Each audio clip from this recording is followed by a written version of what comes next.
بسم اللہ الرحمن الرحیم۔ السلام علیکم دوستو، سٹوری ٹائم پر خوش آمدید۔ رسول اللہ صلی اللہ علیہ وسلم بنو سعد کی فضاؤں میں اہل عرب اپنے بچوں کو شہری کثافتوں سے دور رکھنے کے لیے دودھ پلانے والی بدوی عورتوں کے حوالے کر دیتے تھے تاکہ جسم طاقتور رہے اور اعصاب مضبوط ہوں۔ بچپن ہی سے خالص اور فصیح عربی زبان سیکھ لیں۔ اللہ کے رسول صلی اللہ علیہ وسلم کائنات میں سب سے بڑھ کر قادر الکلام تھے۔ خطاب فرماتے تو فصاحت و بلاغت کے گوہر و الماس لٹا دیتے۔ آپ سے بہتر کوئی خطیب نہ تھا۔ وہ بلا تردد رکے بغیر گھنٹوں لوگوں سے خطاب فرماتے تھے۔ حجۃ الوداع کے موقع پر 1,00,000 سے زیادہ افراد سے خطاب فرمایا۔ صحابہ کرام کہتے ہیں ہم اپنے خیموں میں تھے، تمام افراد تک آپ کی آواز پہنچی اور سب نے خطبہ سماعت کیا۔ ایک مورخ کہتا ہے کہ دنیا کے بڑے بڑے لوگ بالعموم دیہات میں پیدا ہوئے، ان کی تربیت بھی عموماً شہروں کی بجائے دیہی علاقوں میں ہوئی۔ آزاد فضا، شفاف ہوا اور صاف ستھرے ماحول کا اپنا مزہ ہے۔ اللہ کے رسول صلی اللہ علیہ وسلم کی پرورش بنو سعد میں ہوئی۔ طائف کے قرب و جوار کا علاقہ اس لحاظ سے تاریخی علاقہ ہے کہ اللہ کے رسول صلی اللہ علیہ وسلم نے اپنا بچپن یہاں بسر فرمایا۔ حلیمہ سعدیہ بنت ابی ذؤیب بنو سعد کی کچھ عورتوں اور خاوند کے ساتھ مکہ آئیں تاکہ دودھ پلانے کے لیے بچہ حاصل کریں۔ تمام عورتوں کو کوئی نہ کوئی بچہ مل گیا۔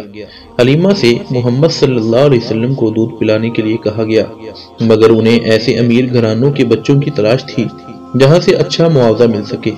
حلیمہ نے سوچا کہ ایک یتیم کے گھر والے کیا معاوضہ دیں گے، یہی وجہ تھی کوئی عورت اس بچے کو گود لینے پر راضی نہ تھی۔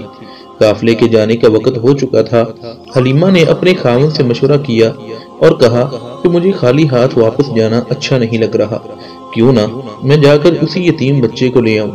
شوہر نے کہا کوئی حرج نہیں، ممکن ہے اللہ اسی میں ہمارے لیے برکت دے دے۔ چنانچہ حلیمہ سعدیہ نے محمد رسول اللہ صلی اللہ علیہ وسلم کو اپنی گود میں لے لیا۔ حلیمہ سعدیہ بیان کرتی ہیں ہمارا قافلہ روانہ ہوا، میری گدی خستہ حال تھی، آہستہ آہستہ چلتی تھی، قافلے میں سب سے پیچھے رہتی تھی، مگر اب اس کی شان ہی نرالی ہوگی۔ اللہ کی قسم وہی مریل گدی جو پہلے دھیمی دھیمی چلتی تھی اب سارے قافلے کو پیچھے چھوڑ کر آگے نکل گئی اور کوئی سواری اس کی برابری نہ کر سکی۔ میری سہیلیاں مجھ سے کہنے لگی، وہ ابو ذؤیب کی بیٹی، ارے یہ کیا ہو گیا، یہ تیری وہی گدی تو ہے جس پر تو سوار ہو کر آئی تھی، کہیں سواری تو نہیں بدل گئی؟ قارئین کرام، اصل بات یہ تھی کہ سواری نہیں، سوار بدل گیا تھا۔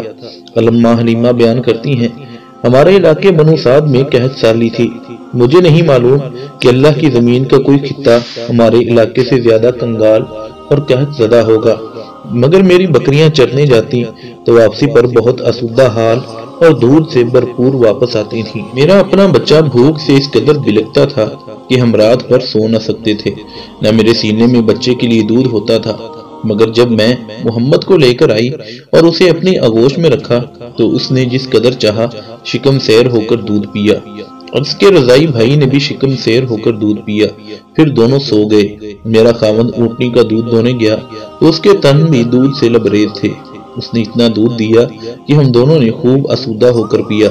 صبح ہوئی تو میرا شوہر کہنے لگا، حلیمہ خدا کی قسم تم نے بڑی برکت روح حاصل کی ہے۔ میں نے کہا مجھے بھی یہی لگتا ہے۔ اللہ کے رسول صلی اللہ علیہ وسلم کے رضائی والد کا نام حارث بن عبد العزیٰ تھا، ان کی کنیت ابو کبشہ تھی۔ سرداران قریش اللہ کے رسول صلی اللہ علیہ وسلم کو بعد از رسالت مذاق اور تحقیر کے طور پر ابن ابی کبشہ کہتے تھے۔ جب اللہ کے رسول صلی اللہ علیہ وسلم نے صلح حدیبیہ کے بعد مختلف بادشاہوں کو خطوط ارسال فرمائے تو ان میں روم کے بادشاہ ہرقل کو بھی خط لکھا جس میں اسے اسلام لانے کی دعوت دی تھی اور نہ ماننے کی صورت میں وعید سنائی تھی۔ جب آپ صلی اللہ علیہ وسلم کا مکتوب گرامی اس کے پاس پہنچا تو کہرام مچ گیا۔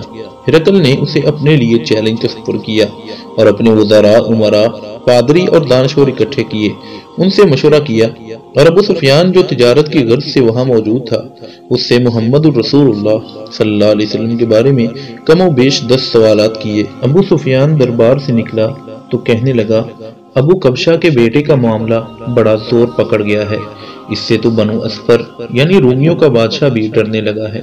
جب آپ صلی اللہ علیہ وسلم کی عمر مبارک 2 سال ہوئی تو حلیمہ سعدیہ نے دودھ چھڑا دیا اور آپ صلی اللہ علیہ وسلم کو مکہ لے آئے۔ والدہ ماجدہ سے ملاقات کرائی، جن برکات کا ظہور وہ اس بچے کے دم قدم سے دیکھ چکی تھی۔ ان کی بنا پر ان کی خواہش تھی کہ بچہ کچھ مدت اور ان کے پاس رہے، چنانچہ انہوں نے سیدہ آمنہ سے درخواست کی کہ بچے کو میرے پاس ہی رہنے دے تاکہ ذرا مضبوط ہو جائے، اور اس کے بارے میں مکہ کی وبا کا خطرہ ہے۔ غرض اماں حلیمہ کے اصرار پر بچے کو واپس بنو سعد میں لے جانے کی اجازت مل گئی۔ اماں حلیمہ کہتی ہیں کہ دیگر بچوں کے مقابلے میں محمد خاصے مضبوط اور توانا ہو چلے تھے۔ اس دوران آپ اپنے ایک رضائی بھائی عبداللہ اور 2 بہنوں انیسہ اور شیمہ کے ساتھ بکریاں چراتے رہے۔ دن بڑا عظیم واقعہ رونما ہوا۔ صحیح مسلم میں حضرت انس بن مالک رضی اللہ عنہ سے مروی ہے کہ حضرت جبریل علیہ السلام تشریف لائے۔ آپ صلی اللہ علیہ وسلم بچوں کے ساتھ کھیل رہے تھے تو جبریل نے آپ کو لٹایا، سینہ چاک کر کے دل نکالا، پھر دل سے ایک لوتھڑا نکال کر پھینکا اور کہا یہ شیطان کا حصہ تھا۔ پھر دل کو ایک تشت میں زمزم کے پانی سے دھویا اور جوڑ کر دوبارہ اس کی جگہ پر نصب کر دیا۔ اب شیطان آپ کے قریب بھی نہیں پھٹک سکتا تھا۔ دوسرے بچوں نے جب حلیمہ کو واقعہ بتایا وہ دوڑتی ہوئی آئی۔ آپ صلی اللہ علیہ وسلم کا رنگ فق تھا۔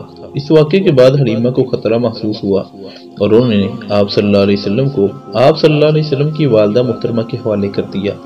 آپ 6 سال کی عمر تک والدہ ماجدہ ہی کے پاس رہے۔ آپ صلی اللہ علیہ وسلم کی ابتدائی زندگی اور بچپن بڑے عجیب و غریب اتفاقات میں گزرا۔ والد کی شکل نہ دیکھی، جب ذرا بڑے اور سمجھدار ہوئے تو والدہ چل بسیں۔ اب دادا عبد المطلب نے آپ کی پرورش کی، بڑی محبت سے پالا، مگر 8 سال کے ہوئے تو وہ بھی داغ مفارقت دے گئے۔ اب چچا ابو طالب نے کفالت کی ذمہ داری سنبھالی، مگر جب مشکل ترین دور شروع ہوا تو وہ بھی انتقال کر گئے۔ ان کے اٹھ جانے کے معاً بعد دکھ اور سکھ کی ساتھی، اپنی جان اور مال نچھاور کرنے والی رفیقہ حیات خدیجہ الکبریٰ رضی اللہ عنہا نے بھی جنت الفردوس کی راہ لی۔ بعض علماء کرام نے اس کی حکمت یہ بیان کی کہ اللہ نے اپنے سوا تمام سہارے ختم کر دیے، صرف رب العزت کے ساتھ تعلق اور اسی کا سہارا باقی رہ گیا۔ تو دوستو، ایسے ہی سیرت کے تربیتی اور ایمان افروز واقعات حاصل کرنے کے لیے ہمارے YouTube channel AR story time کو سبسکرائب کر دیں۔ اللہ حافظ و نگہباں۔